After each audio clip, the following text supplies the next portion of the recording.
राज सिंह जो भारतीय जनता पार्टी के पुराने कार्यकर्ता हैं, सन 1991 से हमारे और तुलसीदास जी के चुनाव में मुख्य भूमिका अदा करते थे।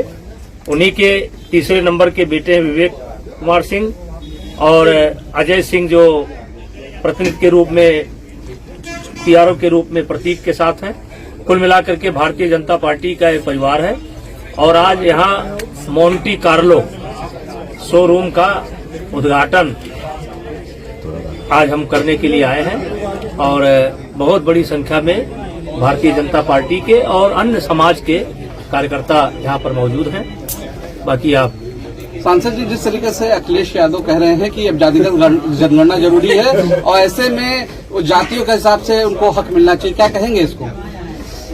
देखिए, हमारे नेता अमित शाह जी का बयान आया है कि हम जातिगत जनगणना कराएंगे और उस पर कोई आपत्ति नहीं है।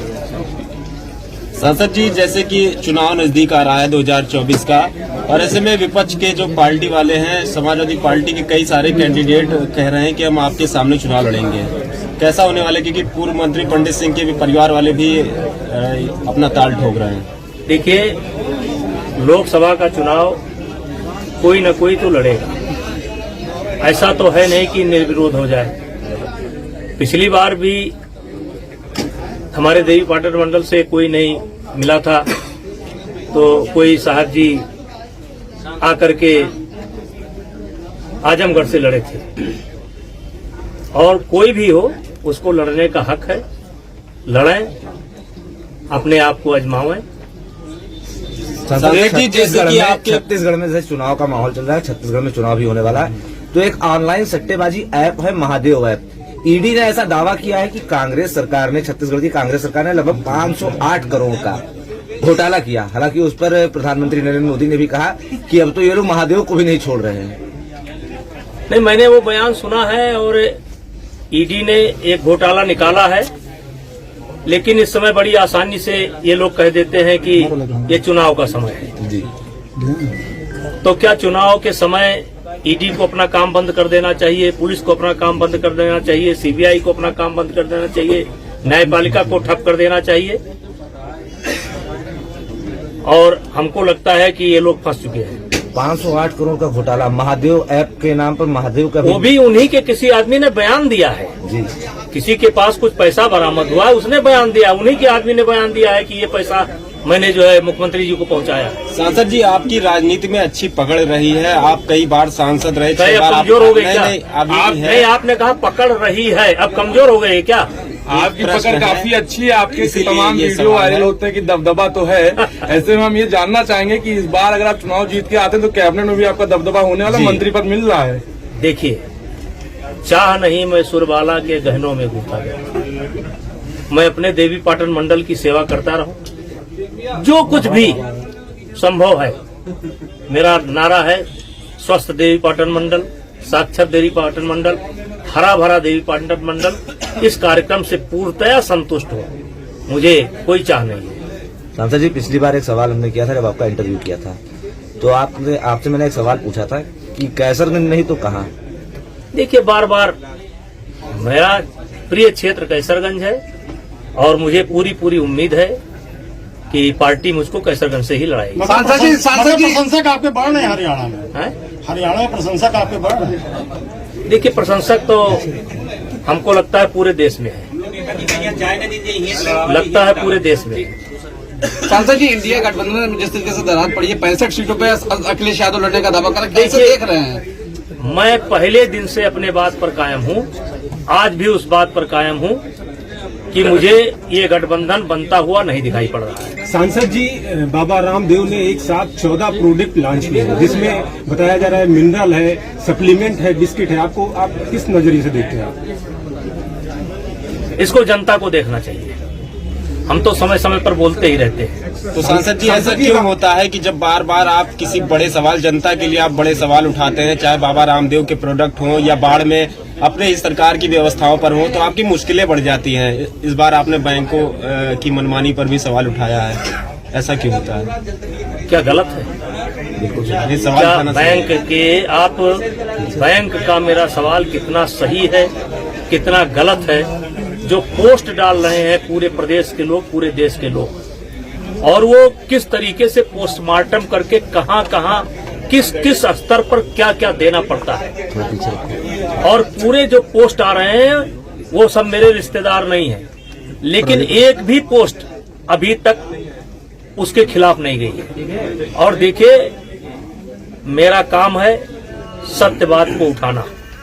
सत्य बात जो हम देखेंगे हम उसको उठाएंगे, और इसीलिए समय समय पर हम उठाते भी रहते हैं। हो सकता हो किसी को दिक्कत होती हो, लेकिन हम किसी की दिक्कत के लिए नहीं पैदा हुए हैं। जो समस्या क्षेत्र की, जनता की हमें दिखाई पड़ेगी, हम उसको उठाते रहेंगे। सांसद जी, जिस तरीके से यूपी में अखिलेश यादव कह रहे हैं, कानून व्यवस्था पर सवाल उठा रहे, कह रहे हैं योगी के ही जिले में महिलाएं सुरक्षित नहीं है, क्या कहेंगे? देखिए, वो उनका काम है, वो कर रहे हैं, उनको उठाना चाहिए, उठा रहे हैं। सांसद जी, ढेमुआ घाट पुल आपने कई बार शासन को भी पत्र लिखा, मुख्यमंत्री को भी पत्र लिखा, 2 साल से ऊपर हो गए हैं। ढेमुआ घाट पुल पर शासन प्रशासन की कोई प्रतिक्रिया नहीं आ रही है, कैसे देख रहे हैं? बहुत बड़ी समस्या है ये। आपके माध्यम से थोड़ा पीछे कर लो भैया। हम कहना चाहते हैं पीछे कर लो कि उससे संबंधित जो भी अधिकारी हैं जी, उस पर ध्यान दें। संसद विश्वविद्यालयों को लेकर आपने अपना स्टैंड पहले ही क्लियर किया था, लेकिन बीच में जब नई खबरें आई कि गोंडा में बनने वाला एक जो खबर आई जिसको लेकर भ्रम भी था कि गोंडा में बलरामपुर, उसके बाद गोंडा के छात्रों ने जश्न भी मनाया, लेकिन उसके बाद फिर से क्लियर होता नजर आ रहा है कि बलरामपुर जा रहा है। इस समय छात्र बहुत उदास है यहाँ के। कुछ आपकी तरफ से इस पे प्रयास किया जाएगा या किया गया हो? मैं तो प्रयास कर रहा हूँ और इस बच्चे भी प्रयास कर रहे हैं। अब ये पूर्णतया मुख्यमंत्री जी के विवेक पर है, और जो भी फैसला लेंगे वो सोच समझ करके लेंगे। उनके लिए जैसे गोंडा वैसे बलरामपुर। 2024 में हम इतना जरूर कहना चाहेंगे कि 87 डिग्री कॉलेज गोंडा में है, 46 डिग्री कॉलेज बहराइच में है, 26 डिग्री कॉलेज बलरामपुर में है, 11 डिग्री कॉलेज श्रावस्ती में है। छात्र संख्या गोंडा की और ये मंडल का मुख्यालय भी है, कमिश्नरी भी है, डीआईजी भी यहीं बैठते हैं। लेकिन इसके बावजूद अगर शासन ने कोई निर्णय लिया है कि बलरामपुर बने, तो उसके पीछे कोई न कोई ठोस आधार होगा, और ये पूर्णतया शासन के और मुख्यमंत्री जी के विवेक पर है। 2024 में कांग्रेस की क्या भूमिका होगी सरकार बनाने में? है 2024 में क्या लगता है कांग्रेस की क्या स्थिति रहेगी चुनाव में? देखिए, कांग्रेस के नेता भ्रमित हैं। अभी इंडिया गठबंधन की बात चली, जोर शोर से 2-3 बैठकें भी हुई। अभी नीतीश जी का बयान आपने सुना होगा। अभी अखिलेश जी ने बोला है कि समय रहते मुझे पता चल गया, नहीं तो मुझे बहुत बड़ा नुकसान उठाना पड़ता। अब चुनाव होने दीजिए, चाहे जिसकी जो भूमिका रहे, भारतीय जनता पार्टी की सरकार बनेगी और मोदी जी प्रधानमंत्री बनेंगे। और मोदी 24 घंटे ओबीसी करके प्रधानमंत्री बन गए, और मोदी जी जो कपड़ा पहनते हैं वो 1 करोड़ का कपड़ा है, और वो कपड़ा इन 10 सालों में दोबारा नहीं पहने। आप क्या कहते हैं? राहुल गांधी के बयान को कोई सीरियस नहीं लेता है। काहे? मैंने सलाह दी है।